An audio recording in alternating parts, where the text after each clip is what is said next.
her artistic intentions.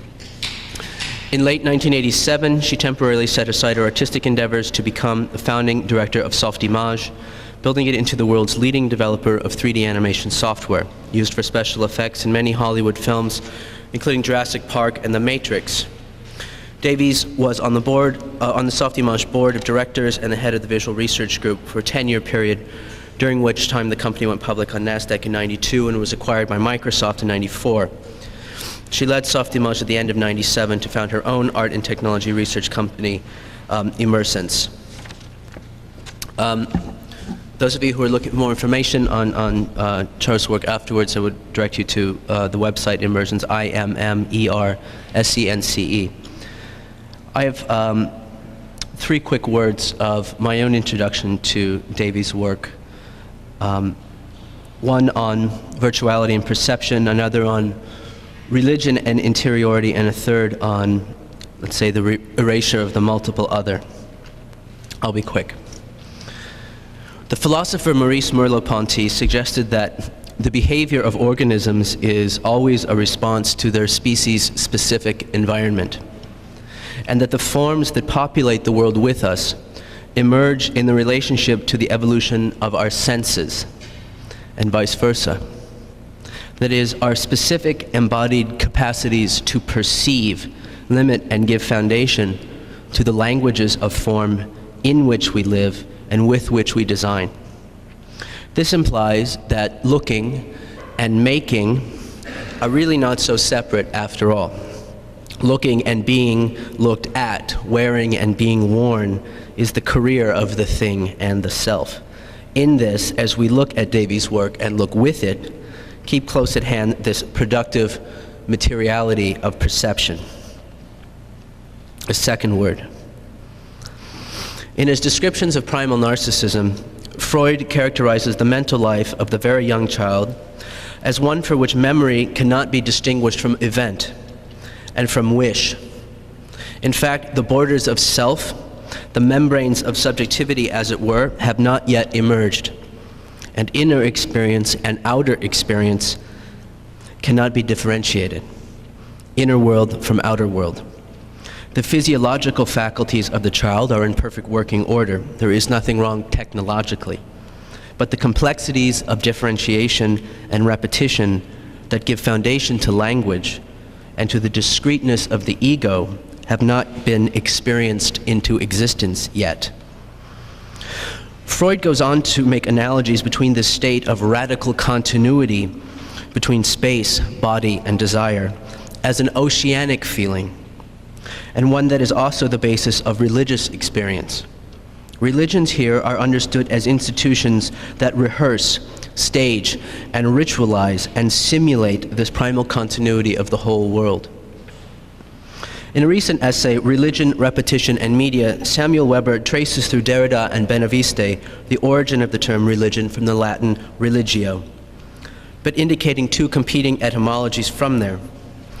The first would direct us towards legere, to gather or assemble, and the other to ligere, to bind. Legere and ligere, assemble and bind. These are potentially very different things, especially when we put the word re in front of them to indicate repetition. The first, to assemble, is, I think, more appropriate for the projects and projections of Char Davies. A religious community reassembles on holy days, and in doing so, de-differentiates and de-individualizes its members into what Christians and others call a single body. The cyclical rhythm of differentiation and continuity, daily, weekly, monthly, annual, provides a social nature in which and for which the life of one's life is given form. Here, religion is an assemblage in the figure of the largest possible context. This is quite different than to bind, which would suggest or imply not dissolution and mutual becoming, osmosis, but rather the addition and conscription of fundamentally discrete agents. The former, the Ciceronian interpretation, is that of absorption and union. The latter, the version of Lactance and Tertullian, a partnership and a transaction. Last word. As I see it, The limit of this line of reasoning, the Derridian religion as ontology thesis, as it might be worked with in regards to Char Davies' work, has to do at least as much with how we might understand her work cinematically as we would corporeally. Certainly, as an architecture of, by, and for the body, her environments are generous and rich.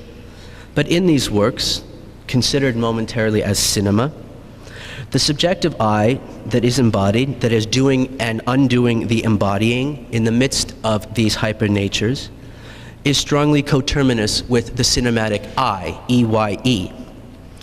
This architecture is very much a point of view shot, and the literature of dissolution at work here is very much that of a first-person singular. Narcissus saw himself reflected in the water a medium of his own uniqueness. Davies' work is not that. Here, nature, even as post-lapsarian influences have been perhaps problematically erased from Davies' landscapes, may be a mirror, but it is a mirror of its intercourse with the navigating subject.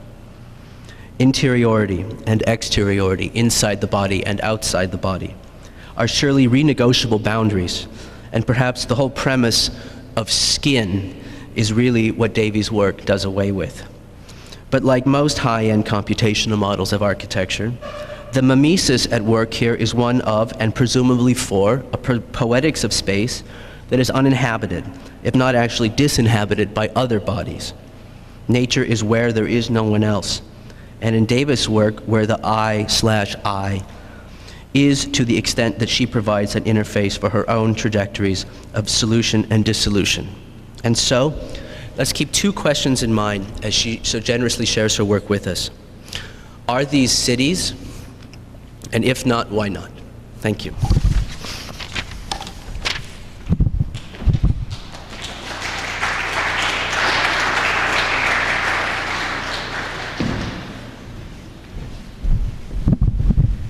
That was really interesting.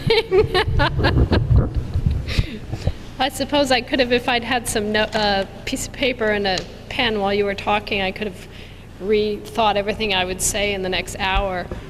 But in terms of your final question, I don't think I could answer that.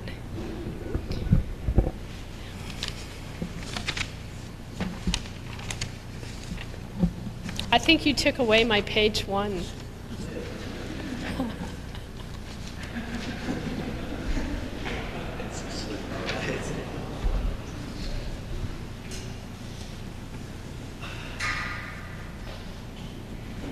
There are some things that, first of all, I want to say it's very nice to be here. I haven't been to LA for a couple of years, so it's a pleasure to be back. And forgive us for starting late. I'll blame it mostly on the traffic, which you're all very familiar with.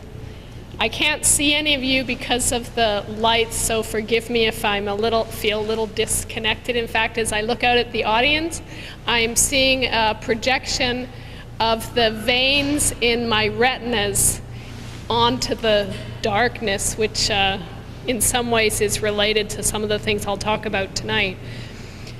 And actually, Benjamin brought up a few things that are very important that I'll probably touch on in the next little while in terms of course, the perception of space, the dissolution of boundaries, of membranes, and this whole, the whole issue of nature, which I'm not addressing as I'm up here on stage, but I hope to address that during the question and answer period at the end. What I'm going to talk about this evening is the perception of space, constructing spaces in order to perceive space freshly, constructing spaces that may allow us to resensitize our experience to space and our experience of being embodied in space. I'm not really going to talk much about the technology involved because for me, the technology is merely a means to an end, although you'll see that I'm extremely aware of the conventions embedded in the technology I use and how important it is to subvert that technology. But mostly, I have come to use such high technology because up until now, it was the only means I could discover that was capable of conveying what I wanted to communicate to other people. But before I go on, I want to quote from The Poetics of Space, from Gaston Bachelard.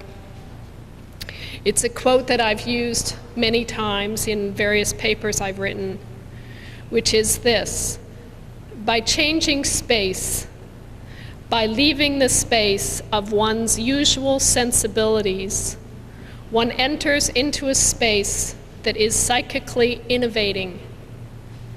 For we do not change place, we change our nature, meaning we change ourselves.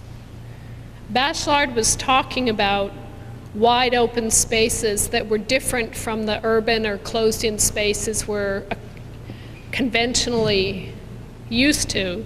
He was talking about the desert. He was also talking about the deep sea. I would apply his statement to immersive virtual space as well, as a space for changing or resensitizing, refreshing our perceptions, for opening the doors of perceptions, to use a metaphor both of William Blake's and Huxley.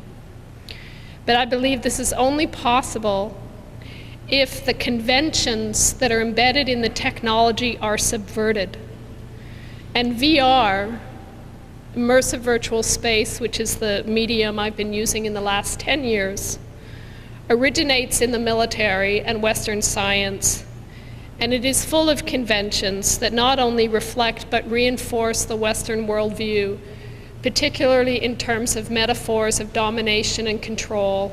And it very much, I believe, upholds a very dualistic way of approaching the world. And this goes back to, touches on some of the things that Benjamin brought up in terms of, I believe the conventions and the technology support that separation between self and world. They reinforce a separation between interior and exterior, inside, outside. And my work for the last 20 years has involved, even before I got to this medium, has involved attempting to dissolve those boundaries, to collapse that dichotomy, those distinctions between interior, exterior. And I thought it was very interesting, his comments about Freud, and would actually like to look into that further in the future. This actually is a still image from Ephémère, and I'm going to show, at the end of this talk, I'm going to show a full-length 15-minute journey of Ephémère that was recorded, actually performed in Melbourne, where the work is now showing in December. The work is still showing there, but I was there in December for the opening at the Australian Centre for the Moving Image, and we recorded new performances, and that's what I'm going to show you later this evening. But before I go on to talking about my work with immersive virtual space, I want to take you back 20 years to painting. And with that, we can go to the next slide, please. This painting was done in 1981. And I'm just going to show 4 slides of paintings, and I'm doing it for the following reason.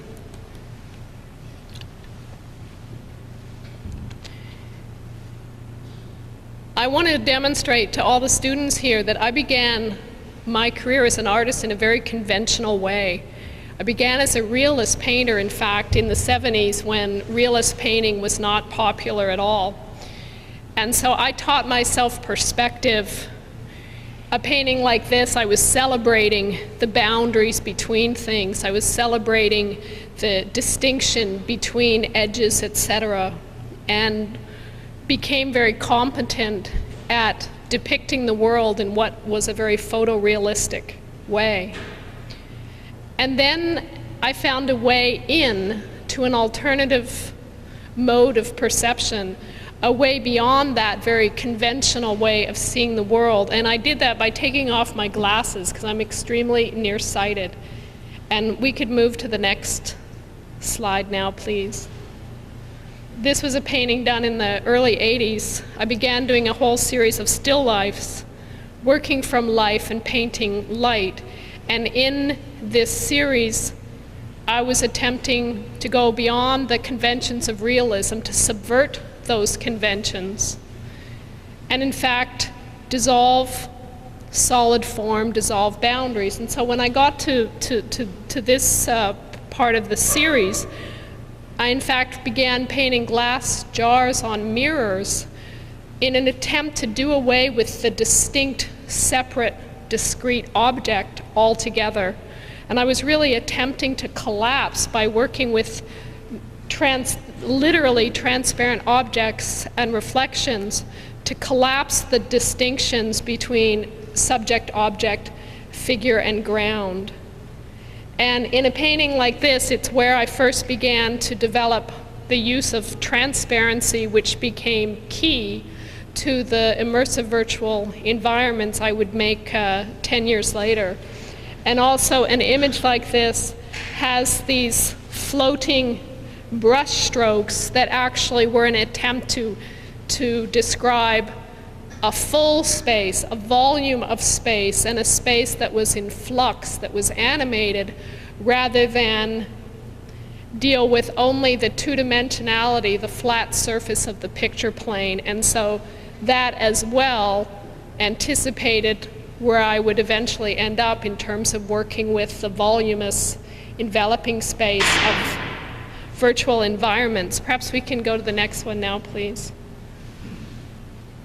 This is another one of that time when, again, I was actually painting a mackerel as it rotted in a very literal dissolution of form, and I was using brush strokes to suggest that dissolution of the object, and at the same time to begin to make reference to the individual engaged in the act of perceiving.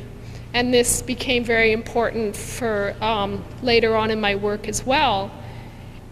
In terms of those, many of those strokes for me were beginning to make reference to the activity of the retina in the eyes of the perceiver, and that's why I said it's almost very comical to me when I give a talk in this kind of lighting with a bright light like that in my face.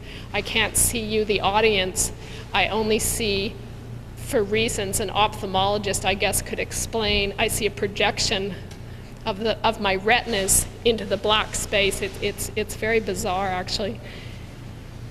There's something else going on in this image that anticipates the virtual environments I did later, which is that there's the beginning of an ovoid shape in the composition.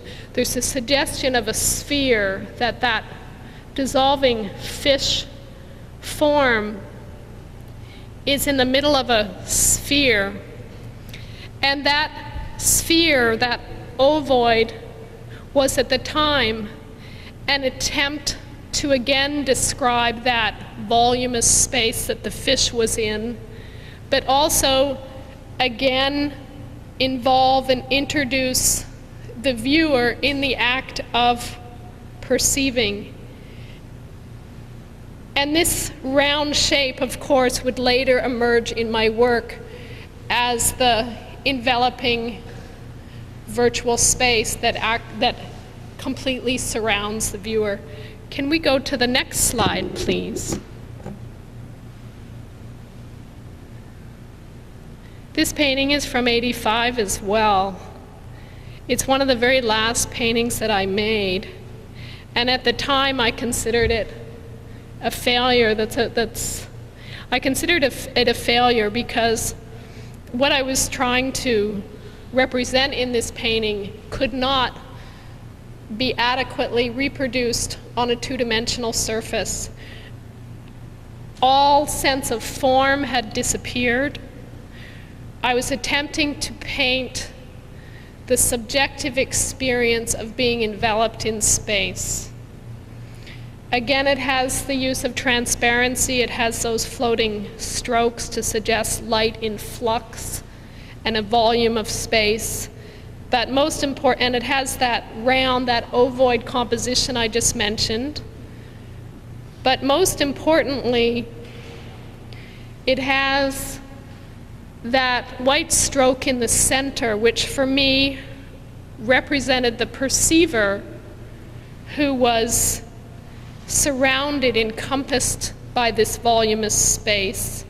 And yet at the same time, there was a contradiction, a paradox going on, because of course that there was a doubled point of view in that not only was I attempting to represent the subjective experience of being in space, but I was representing, which is I would describe as an architectural space in terms of its three-dimensional, one can be inside it, but at the same time, it was still a painting, so I was still dealing with pictorial space, a composition, a 2D composition and a frame, and I have since come to call that the doubled point of view, which you'll see appears again when I make the actual installations of my virtual environments.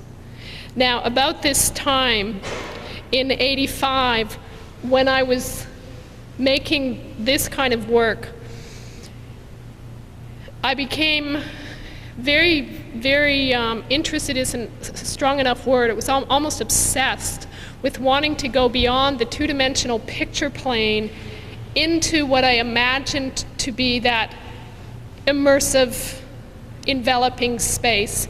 And I found that the flat picture plane of painting had become inadequate to the task. So that's why when I made this particular painting and a few others like it at the time, I actually felt that they were complete failures, and this is one of the few paintings I made that was never sold because I considered it a failure. And yet when Osmose opened at the Museum of Contemporary Art in Montreal 10 years later, the curators hung this painting in the installation space next to Osmose, because almost everything I deal with in my virtual environments can be found in that painting.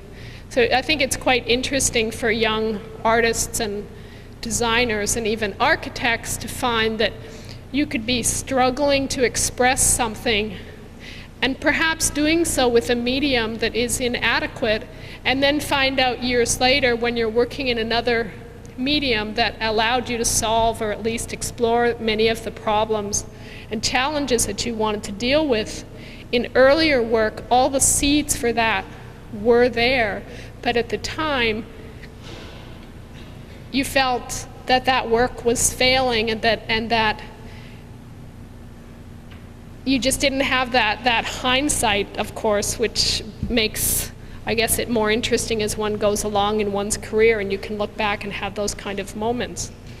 So about this time, I began thinking about moving beyond painting, which I'd been now working with for almost 10 years, and getting involved with 3D computer technology. And my reason for doing that was not because I was attracted to the technology, to computers at all. It was because I thought that from a few short film clips I had seen that were actually done at the National Film Board of Canada, that perhaps it was possible to use 3D computer graphic software to go beyond that two-dimensional picture plane. And so, mostly out of that desire, I got involved in a startup company, Softimage, and I put aside my own artistic research for a number of years and became very involved in building that company, which then went on to become substantially successful. In doing that, in building that company, one of the results was that I was then able to, when I had time, use the technology, use the very young software. It was like a fledgling software developing day by day at that point. This is like 1988, 1989. And use it for my own purposes. So perhaps we can go on to the next image, and I'm only going to show you 3 of these images. This image was done in '91. So at this point, I was working hands-on with the software, with the Softimage software. And in fact, this is the first image I have. I did a few before this image, but because we didn't even have a renderer in the Softimage software at that point, I was able to make them, but I couldn't render them, so they don't exist, which is sort of strange, but that's life when you're at the early stages of technology, I guess. Anyway, in making an image such as this, it was as if I was creating on a stage set. On the other side of the, it's as if the 2D picture plane was the monitor, and I was creating on a stage set on the other side, and I was building models, et cetera, et cetera. But again, I wasn't interested in realism. I wasn't interested in the conventional use of the technology, and I think this is something that runs through my whole career, that I found that what certain things have been developed for are for purposes that are very other to what I want to say, and so I've always gotten involved in finding ways to subvert them. For instance, in the conventional, how 3D was used, I mean, this is what's considered the early days for all of you now, back in the late 80s, but for instance, in 3D software in those days, it was all about modeling, really complex modeling. It was all about hard edges. And eventually, when the softwares got to the point that they were capable, it's all about ray tracing, lighting effects. I mean, now these are, I mean, this is years before Jurassic Park, or this is the days of Luxo lamp at SIGGRAPH. It's very early. Anyway, what everybody was striving for in the development of these softwares at these companies to satisfy the demand by the people who were using these tools was realism. It was photorealism. And I had no interest in realism because I'd already abandoned it as a painter.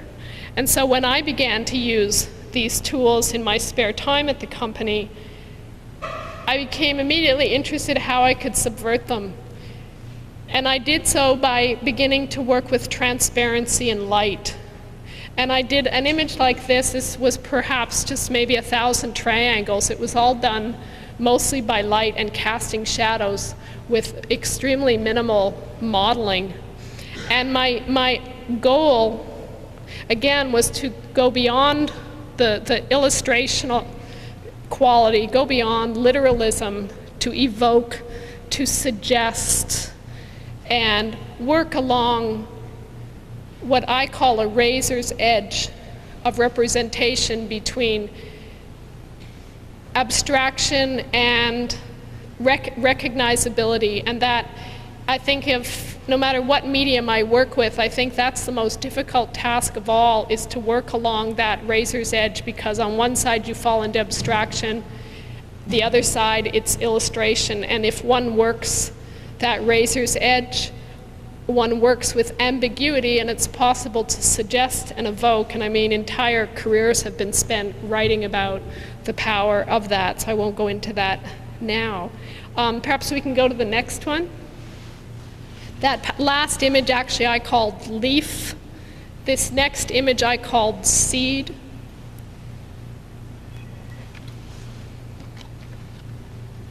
And again, it was the same idea of transparency, etc.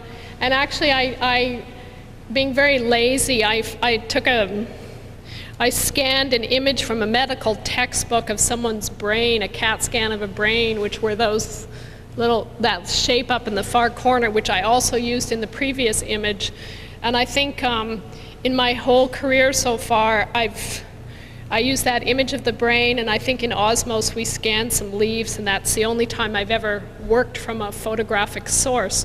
But what interested me of introducing that oblique reference to the human body in these images dealing with nature was to suggest even on a subliminal level, that there was this co-equivalence between nature, what we consider to be nature out there, and nature in here, and that basically they were the same thing. And again, this was another attempt, which you'll see in Osmose and Ephémère, to go past those boundaries, those distinctions between interior, exterior, humans and nature, etc. Perhaps we can go on to the next one. This is the last one. I think this image was 93, and it's the last image I made with the software. And this image, in fact, was very influenced by my newly having learned how to scuba dive and experience a very deep space, deep oceanic space, when I began to understand what Bachelard was really talking about. Perhaps we can go to the next slide. I just brought all of these up just to say that this represented 10 years of, these images are from over 10 years of work, and you can see in them from a number of transformations, both going from painting from life to working very, very abstractly, going from painting to 3D technology. Working with, you can see the development of transparency in them, the use of transparency to dissolve solid form so that by the time you get to the third image, there is no recognizable form at all, to dissolve the boundaries, and to work on this razor's edge between recognizability and abstraction. Now, by 1993, the time I had done this last image, I began to, again, feel the limitation of the medium I was working with, whereas by the time I'd finished these paintings here in the mid-'80s, it was feeling the limitation of painting as a medium, and particularly in terms of the two-dimensional picture plane. 10 years later, by the time I got to the end of that series, which was actually called the Interior Bodies series, began to feel that even though I was working in a three-dimensional space, a virtual space with the software, almost as if it was inside the monitor, when these images were reproduced and exhibited, they were exhibited as 2D transparency. So the ultimate output result of these images was two-dimensional and very, very static. So I felt that again I'd come up against the 2D picture plane as a wall of limitation when I really wanted to express and explore the experience, the embodied experience of physical, of enveloping space. So at that point I began to consider moving to yet a different medium, which was immersive virtual space. So perhaps we can move to the next slide. This is an image from Osmose that has been reproduced hundreds of times, I suppose. It's quite iconic of it.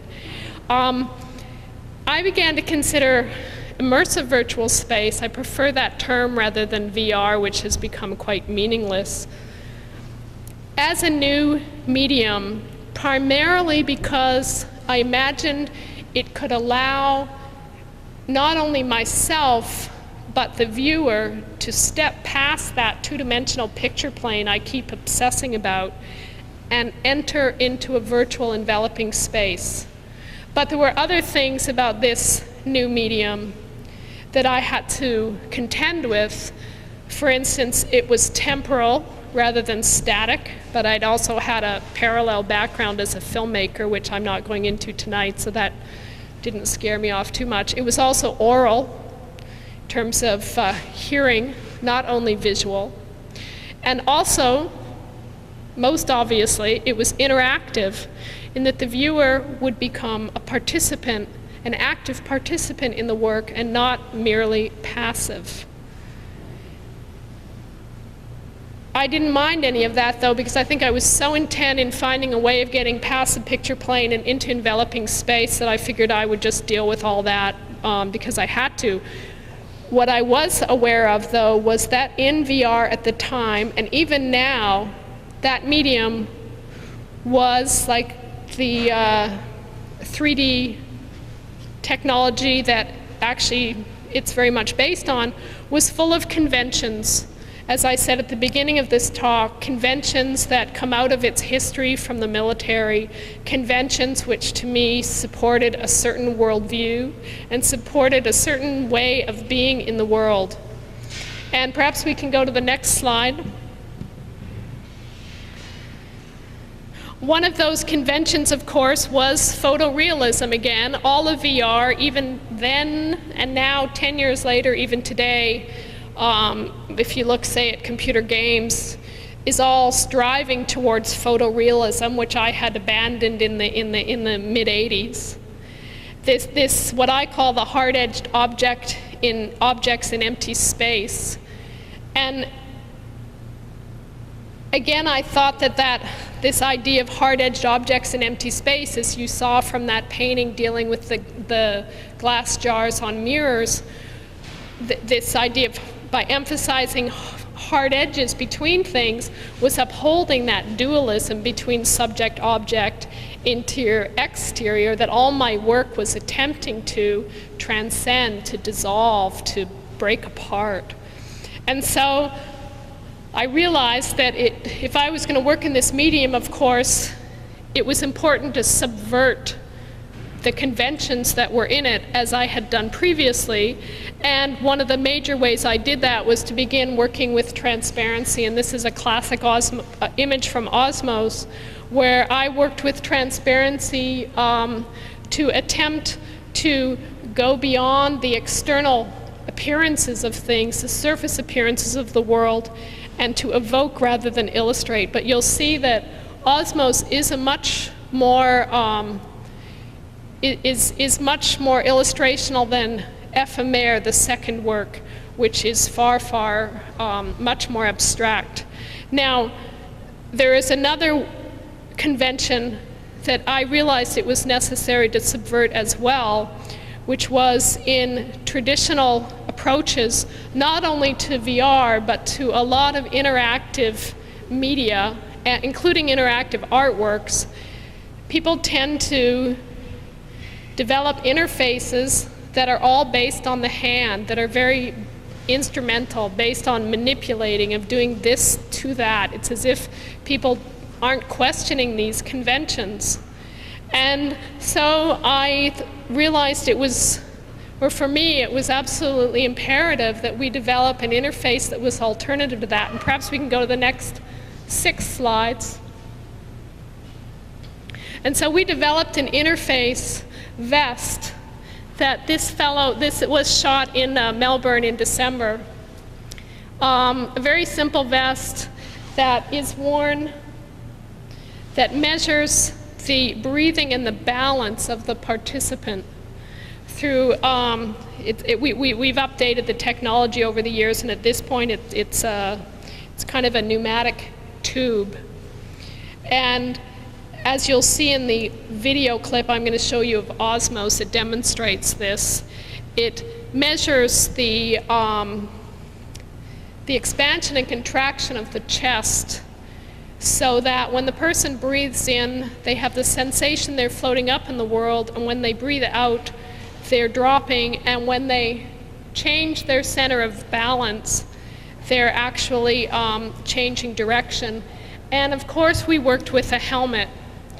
And the reason we worked with a helmet, which most people disparage these days, and I'm still working with a helmet for a very specific reason, maybe we can just hold on that slide for a minute, is because, first of all, I'm interested in solitude. I'm not interested in connecting people to other people in these works.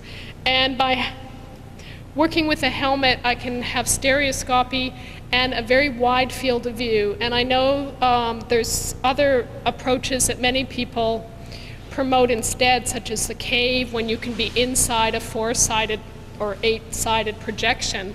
But for reasons I've written about in the past, and there's some papers on my website about this, I really believe those aren't suitable for what I'm trying to do. So we're still working with helmets.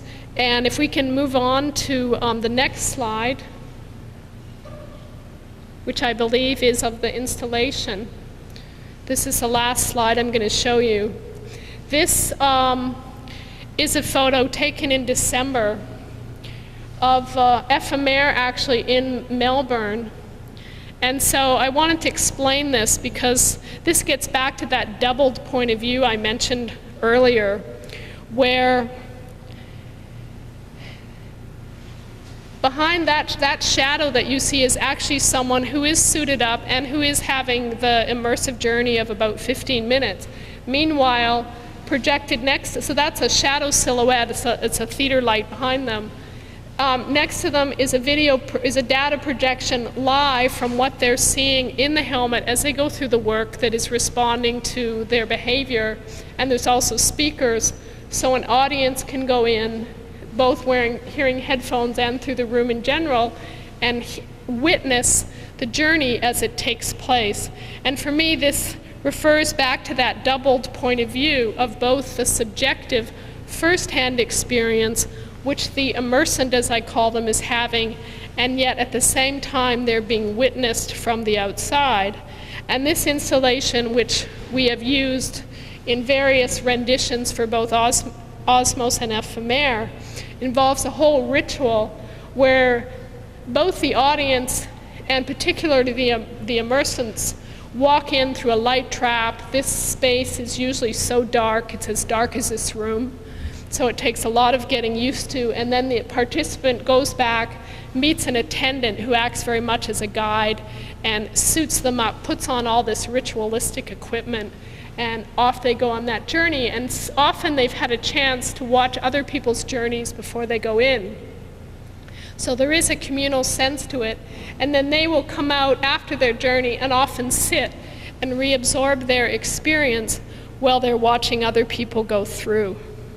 Now, the next thing I'm going to do, and I've got about 20 minutes left, I think, is I'm going to show you a videotape of Osmose, just a clip.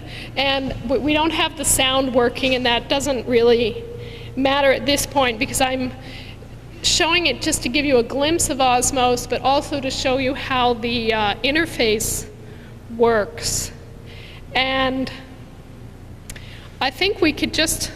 The first thing I'll say before we run this clip is that Osmose consisted of 12 different worlds. In papers on my website, this is described in quite a bit of detail in some of the papers, but there were 12 different worlds with a central clearing with a tree in it surrounded by forest, and there was an under earth. This is all very archetypal in my work with a lot of verticality between landscape, under earth, underground, and references to the body.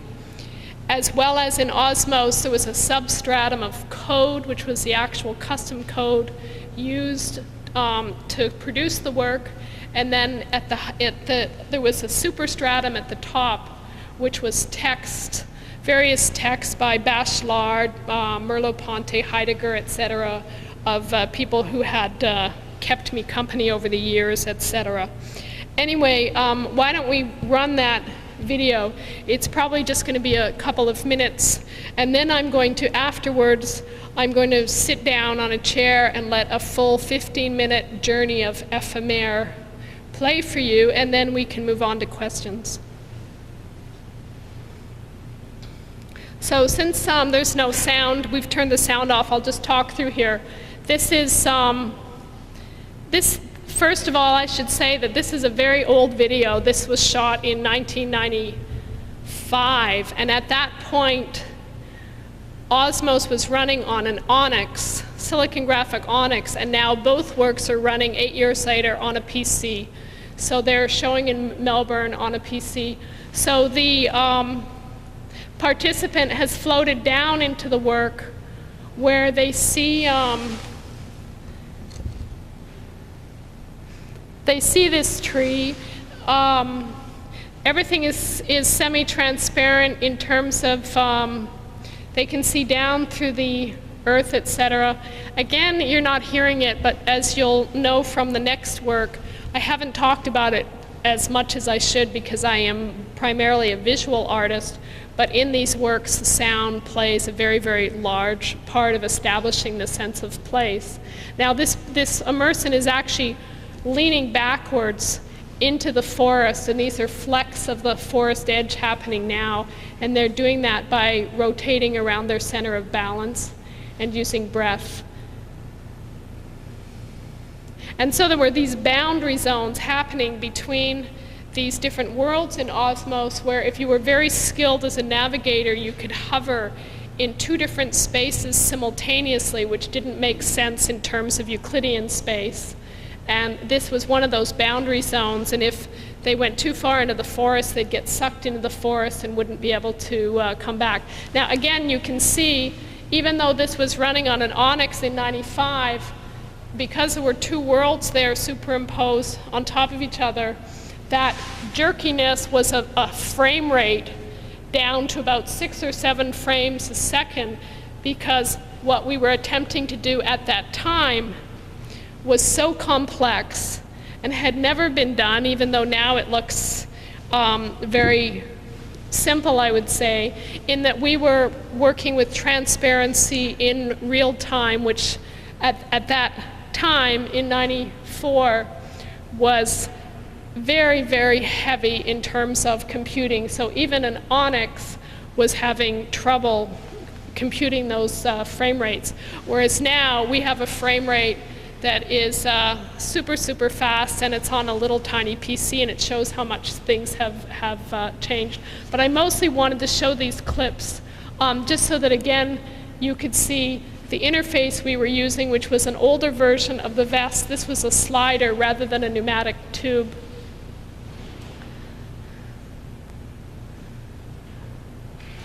And where the idea came from for the use of breath was very much from my experiences of scuba diving, where you learn to navigate in space by breathing, and you breathe in and you go up. It's called buoyancy control. And for people who have never experienced it, it's a very extraordinary sensation that really allows you to experience space in a very different way than we do every day. So this was just a demo of him breathing up to go up, breathing in, going up, and dropping down.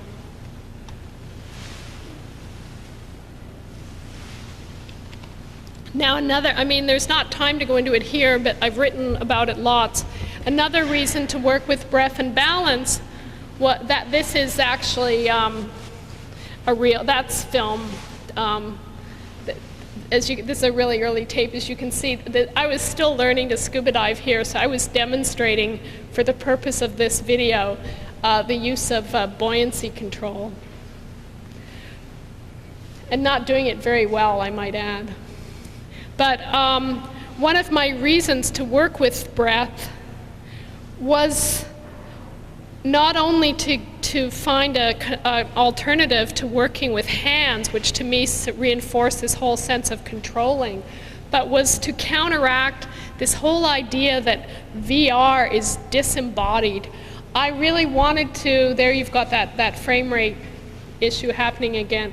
I really wanted to reaffirm the necessity of the physical body in immersive space. I wanted to make it really clear that the experience of immersive space is actually grounded in the physical body. So using breath and balance was my strategy and continues to be my strategy. This is dropping down from the clearing down into the under earth, and I'm just showing you this just so that when I show you the next tape in Ephémère, you will see that a lot of these things I've dealt with, again, in terms of the under earth, the subterranean earth in Osmose, reappears in Ephémère. And again, what we were doing had developed quite a bit further, so you'll see the colors are much richer, etc. And there's an example of the code world. Maybe we can stop that video now. And I just want to say that Osmose, and then the next thing in a moment, we're going to show the clip of Ephémère with the full sound. The limits of Osmose in comparison to the next work, Ephémère, is Osmose was finished in '95, so even it's a very old work, even though it's still showing all over the world, is that the interactivity was very much limited to the perceptual level, in that because of the layers of transparency, as the participant would float by things, there would be this all these visual changes because one could see through different layers. So you get a lot of this figure and ground ambiguity going on. But except for the navigation, it wasn't really an interactive work.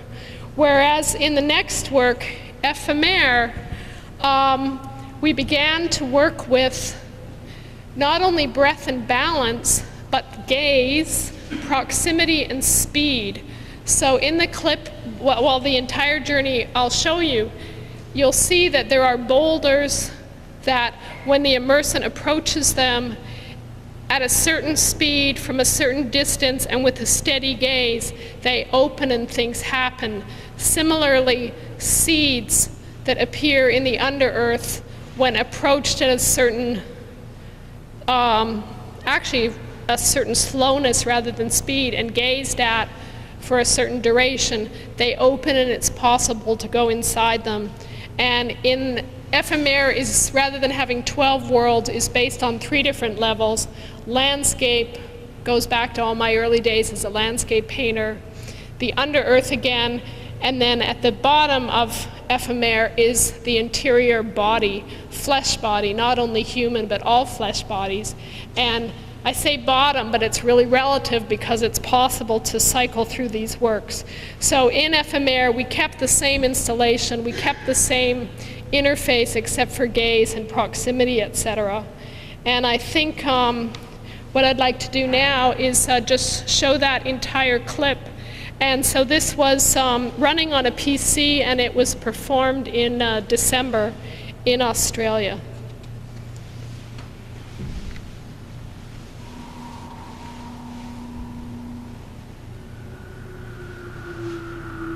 And if we turn that light off, can someone hit that light on me?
So that's exactly an hour, believe it or not.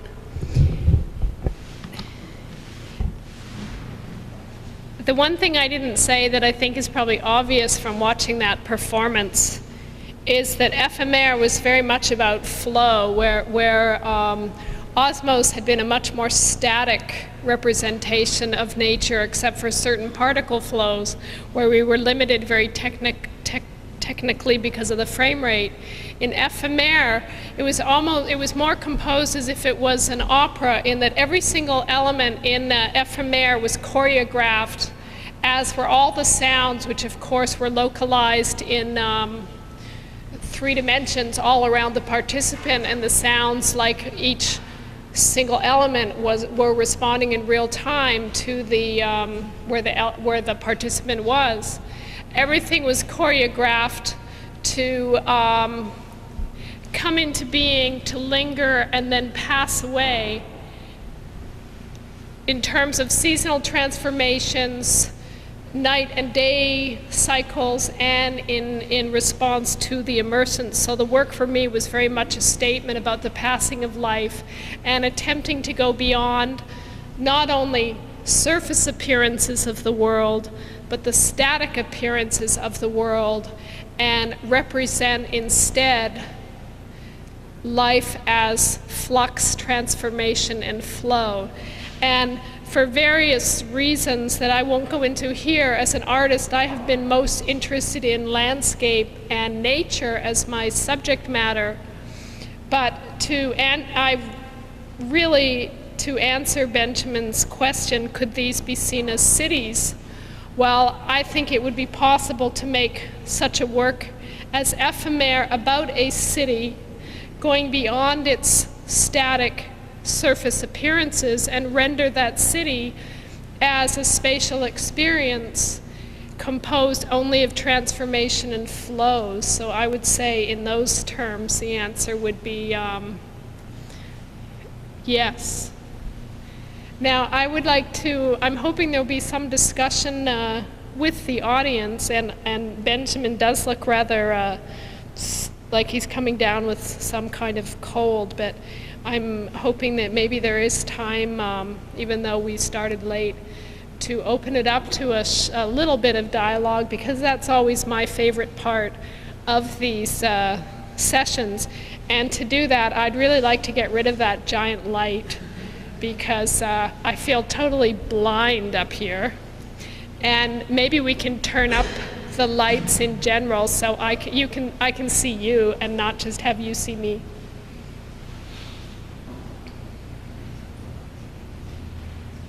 That's better. Have we any questions or comments? And I can't hear because the acoustics in here are really bad. Yeah.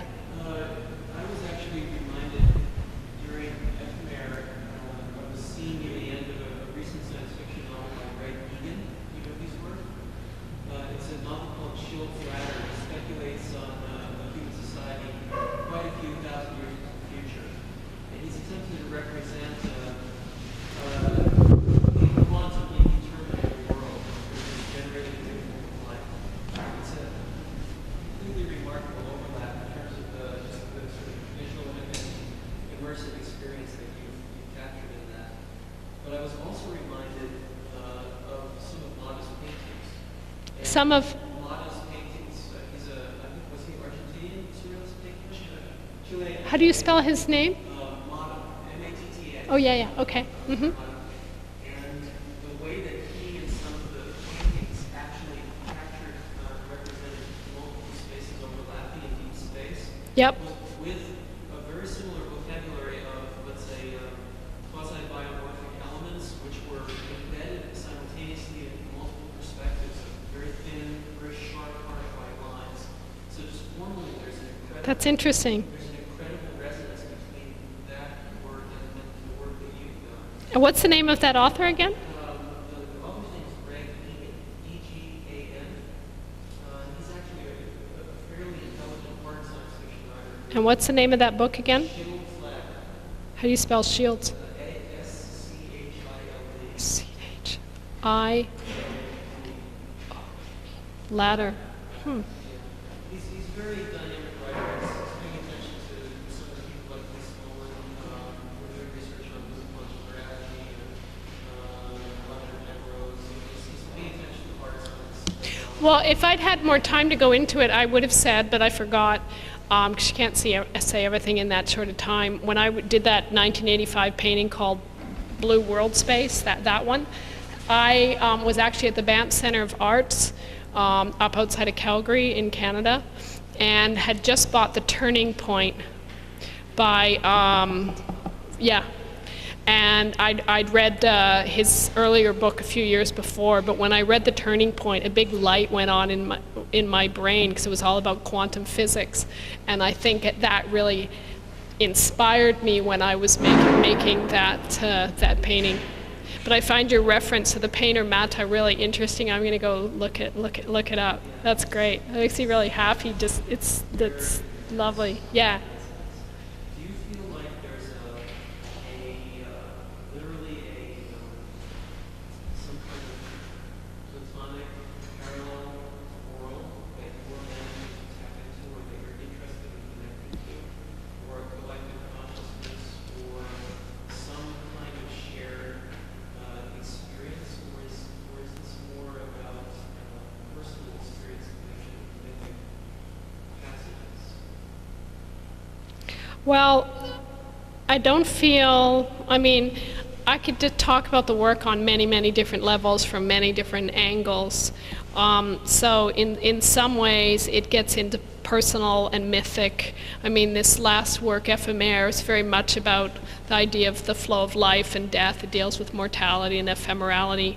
I don't know whether I believe in a Platonic world of ideal forms, and yet another source that influenced me back in the mid-70s when I was a student was studying pre-Socratic Greek philosophy. But it wasn't Plato that interested me so much as it was the pre-Socratics, Democritus and a few others, who actually were trying to come up, at least how I interpreted it, trying to come up with models of reality as particles and flux and flow. And that really triggered something in me then, more than Plato's notion of ideal forms, that you could say, well, there's the ideal triangle, there's a sphere and all of that. I think I was more influenced by the pre-Socratics who were seeing the world in terms of flux and flow. But I know where you're going with your question, and it's a really interesting one. Am I sensing that maybe there's some other shared collective reality beyond what we see? I actually would probably say yes. I don't think it's transcendent. I think it's probably immanent. And I feel that if we could just clean our glasses, cleanse those doors of perception, we could see beyond static surface appearances, and we could actually perceive everything as flux and flow.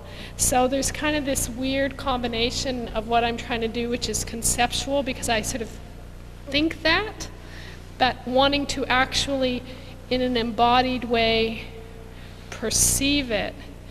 And I think that's at the root of what that drives me, which is, and I'm not so interested in the urban experience just for all kinds of, of my own background reasons, but more interested in landscape and nature. But one could approach the city or buildings in the same way. But to try to see the world around me beyond those static surface appearances. So I suppose if one was a physicist, you'd say, well, of course, it's all flux and flow, it's all particles. So I suppose what I'm after is attempting to perceive that, but I know it's not possible. But I'm not trying to represent a physicist's reality, because I tend to read environmental theory and environmental ethics. I don't read physics, because I'm very much interested in the embodied experience of space. But it's very much wanting to go beyond those surface appearances. And I'm a little older than most of the people in the room. And I have to admit, some of it was sparked by early drug days. But no, I'll admit that. And I actually think that, you know, it should be mandatory for everyone, perhaps under controlled situations, to take hallucinogenics in their formative years. Because I remember the first time I took LSD in the 70s, it made me realize in a very big way that this reality that we take for granted as the only one is really quite relative, and there are ways to go beyond this. And I mean, so in our culture, or back in the 70s, people were doing it with LSD. Today, people are doing it with something else.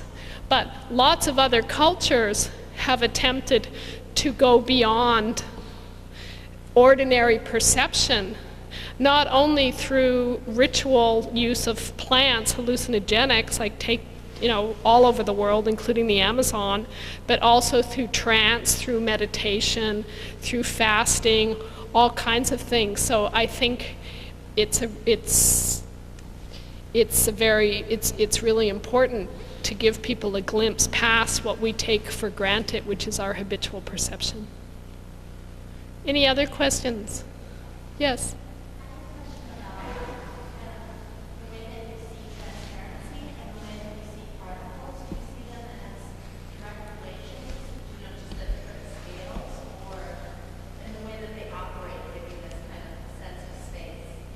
Can you explain that a different way?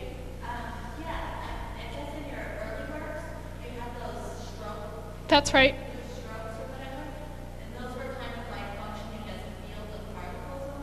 Yes, or a way of trying to suggest that space was revolving and it had volume, yeah. And then in the virtuals, you also have a lot of particulate kind of stuff. Yep. In a very obvious way floating around. And I was thinking, do you see transparency as kind of a small scale or a very fine grained transparency? I mean, particles? Or is there a relation there at all? I never thought about that. I never thought about that before. I think when I've shown particles, it has been mostly to suggest flow and flux. But I actually have been very interested for a long time in seeing if I could represent the world only consisting of particles. And I'm not talking so much about physicists' particles as perceptual particles that would be in flow at all times. And so a static object is only flow momentarily suspended, and that's not an original statement. I think Leibniz, philosopher, scientist, wrote that, and Nishitani, a Japanese philosopher, talked about how a flower is merely an arrested development that we perceive between a seed turning into dust, etc. So I think for me, particles were a way, like the brushstrokes were a way to suggest it, and then the particles were a way to suggest it, as was the transparency, but the particles were a way to, whereas the transparency had more to do with spatial simultaneity, which I think Benjamin had mentioned. The particles were more a way to show flow and flux, but they could be different aspects of the same thing. It's a very interesting question. Yes, there was another question? Yes? Pardon? Can you talk louder or slower? I was just noticing also the difference in body and it's got like lots of to visualize it as energy fields, electromagnetic fields or whatever it might be. And that's one thing that I noticed in your work. I want to ask you a little bit about the process. And how is it that you use code at all, for example, to make generative systems if other particles don't match at all? Okay, first of all, I work with a wonderful software engineer called John Harrison. And when we did Osmose, we worked, he wrote about 40,000 lines of custom code. All the models and animations were done on Softimage, and he also built on top of Silicon Graphics Performer. And then he wrote custom code to adapt the Softimage models and animations for real time in three-dimensional space. And the, if I remember correctly, and it's a long time ago now, the particles in Osmose were not generative. I think they were moving along splines, but it's even hard for me to remember. And in Ephémère, we didn't use particles. We suggested them by having textures of flecks on splines. And again, it's been so long, I can't remember why we didn't use particles, because I know I had wanted to when I look back at my notes, but suddenly we shifted off into another direction of having everything coming and going, and we're suggesting transformation that way. But at this point, no, these works have not had, in terms of generative, no, they haven't involved that at all. What we did in Ephémère was, it was almost as if we wrote scripts for each single element and group of elements, so that they would be choreographed to come in at certain times, at a certain range of depth, at a certain range of speed, at a certain range between 0 transparency and 100 transparency, at a certain, sometimes at a certain linear time moment through the linear passage, the journey of the work, sometimes in response to what the participant was doing. So they were all choreographed that way, which is why I talked about it as operatic. Does that answer your question adequately? Yeah. Okay. Any other questions? Yeah.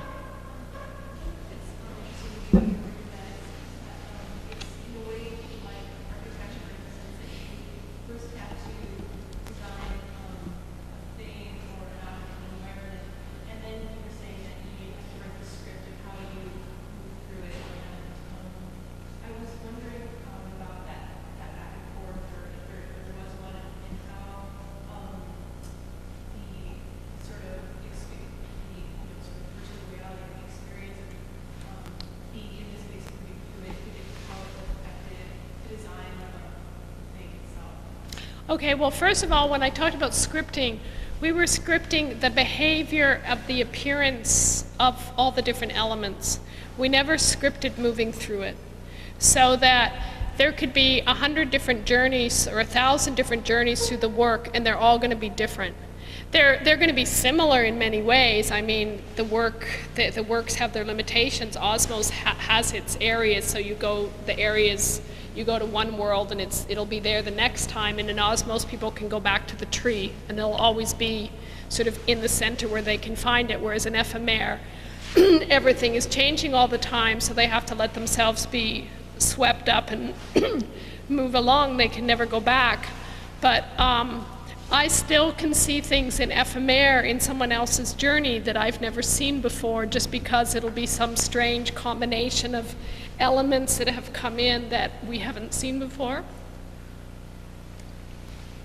But I think it is very architectural. I feel actually now I have a lot more in common with architects than I do with painters or photographers, for example.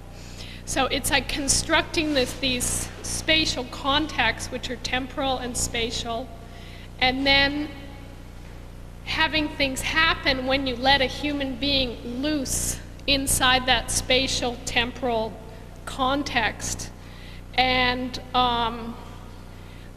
for instance, in the clip of Ephémère, you saw that the boulders would open when the participant moved towards them, and the seed as well, and the rivers. There were 3 rivers in Ephémère. It was a river in the landscape, then it was like an underground stream, and then it would reappear as a red artery or blood vessel in the body.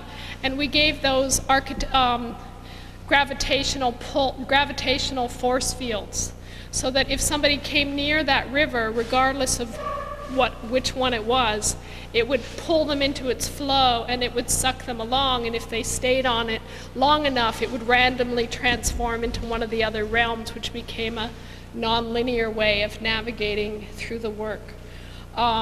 So we're working all the time with those kinds, allowing those kinds of behaviors, but